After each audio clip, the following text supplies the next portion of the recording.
Hey guys, Ray back with another video this week on Project Dirty. Today I'm going to be showing you how to take these things apart before you ship them out to have ported.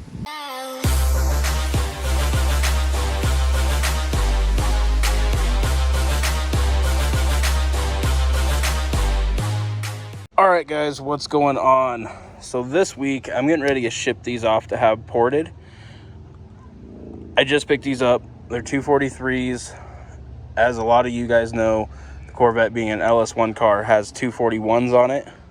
The 243s are what came on the C5 Z06.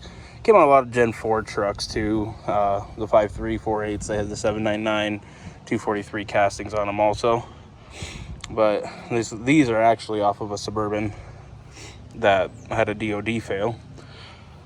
But it's going to save a little time and a little money if I tear them and take the springs, valves, stuff out myself before I ship them out. So we're going to get started on that. So obviously start with like the external stuff of the head. Any spark plugs that are still in the head, coolant temp sensor, the fuel rail. This is designed so if like there's ever a front end collision and the engine gets pushed back, it doesn't like cut into the fuel rail or crush fuel rail or line, I guess I should say, if I knew what I was talking about. So we gotta pull that off, pull the spark plugs out, coolant temp sensor, and then there is this plug on this side. And pull that out too, just so everything on the outside of everything is good to go. So as typical with pretty much all LS accessories, 15 millimeter spark plugs are 5/8, and then this is a 3/4. All right, so we're going to start with the brace on the back. Again, pretty simple. Oh, maybe. Brace on the back, pretty simple. Just a 15 millimeter. Just comes straight out. Take the bolt out.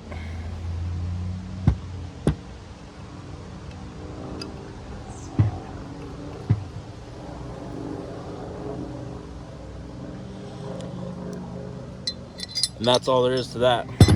Next, we're going to go ahead and take out the coolant temp sensor. That's the coolant temp sensor. I do save these. They are handy to have laying around. All right, guys, so last part is this plug. These are a 8 millimeter Allen, and they can be super tight sometimes. So this one's actually coming out fairly easy.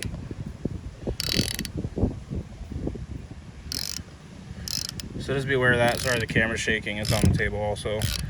But that's the last thing. These can be a pain in the ass, so just be prepared for that.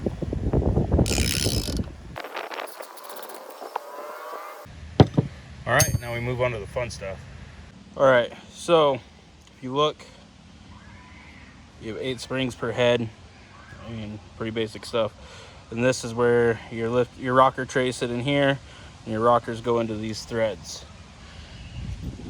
I have seen a few times that using the old style, like hook on the spring and compress it, can actually damage the spring and cause failure. So that's why you get yourself one of these. This is a valve spring compressor designed specifically for the LS.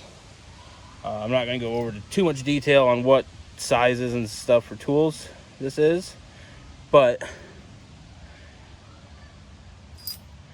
as you can see, this is a 6 on this one. This is a 5/32 Allen, and then you have your nut here. And it's pretty slick little design. Like I said, it sits over there. This screws into your springs, like so. Just set it down.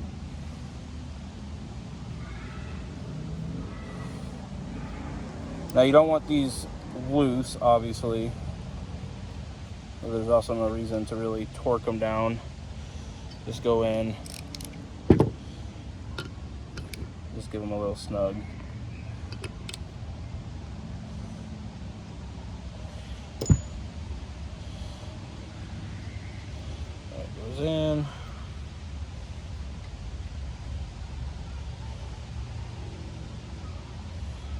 that. Once you get the tool set up, it's as simple as tightening this down.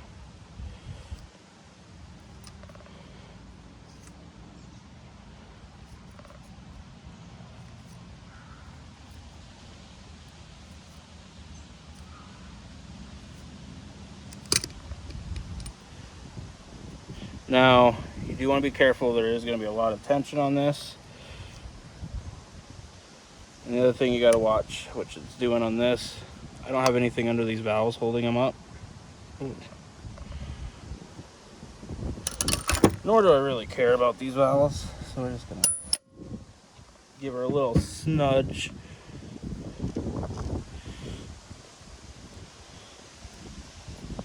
Okay, you pull out retainers, locks,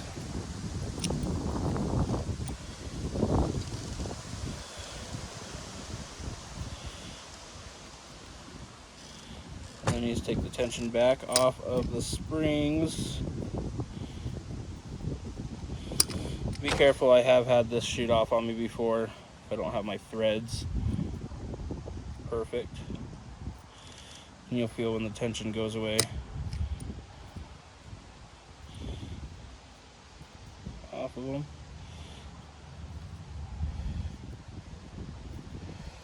And we're free.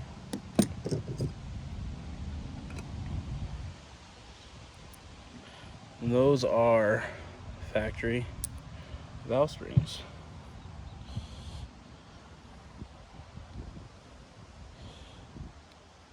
As simple as that, guys. So we're gonna go ahead and do a time lapse of this, and if you're lucky, you might see me get hit in the face.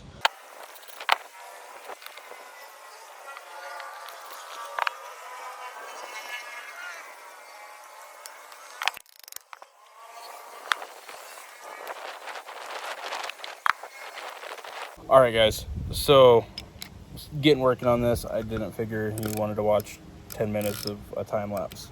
So it's same thing every cylinder. Before anyone wants to be a Karen, I don't care about the valves. Obviously, there's easier ways if they start going down with the spring to get them up. If you have them on the car, they make a tool that goes into the spark plug threads that pressurizes the combustion chamber in order to hold them up. I'm putting aftermarket valves in these heads, so I don't care. I just tap them right back on up. Everything valve-train wise will be something other than what I was pulling out of here. So if you're gonna be a Karen, I already know that's not the right way to push them up. I just didn't care. So I guess the lesson with that is don't be a Karen. Moving on from that anyway.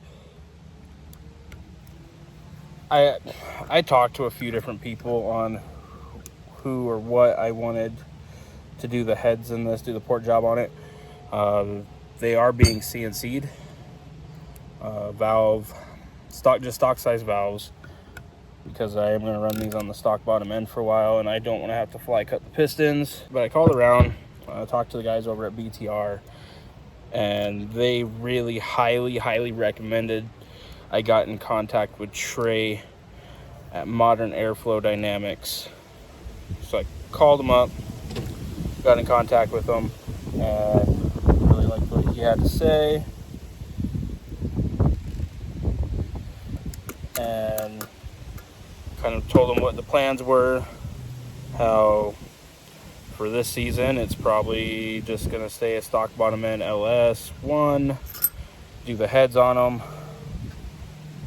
Going into probably next season, honestly, with some nitrous. And I told him what cam was going to go in the car at the same time I put the heads on, and he said that being stock bottom end, he'd really highly recommend sticking with the stock size valves, which I'm going to, and that they'd be getting a little bit of nitrous, and that's where I wanted to be with the car. And he said okay, this and this. It's getting, like I said, aftermarket valves. I'm gonna run the BTR 660 spring kit, titanium retainers, It's gonna have their CNC port job. It is gonna have a valve job done to it. Just get everything cleaned up. And that's pretty much it. So I'm gonna finish these up real quick and we'll get going on to the next part. All right guys, so we're on the last cylinder.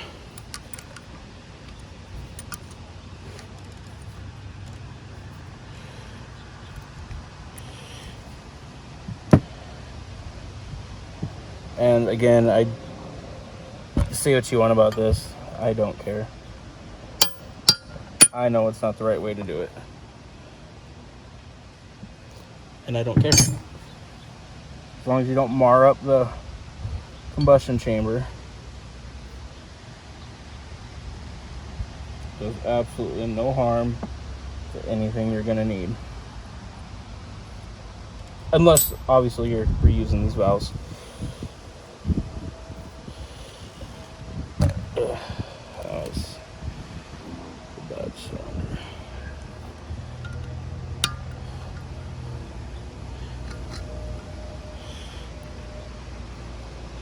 Cylinder 8 on the engine this came off with had some excessive oil seepage.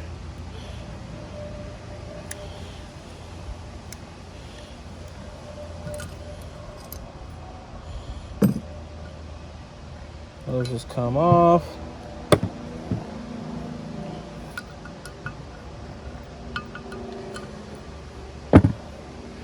And that's a wrap, boys.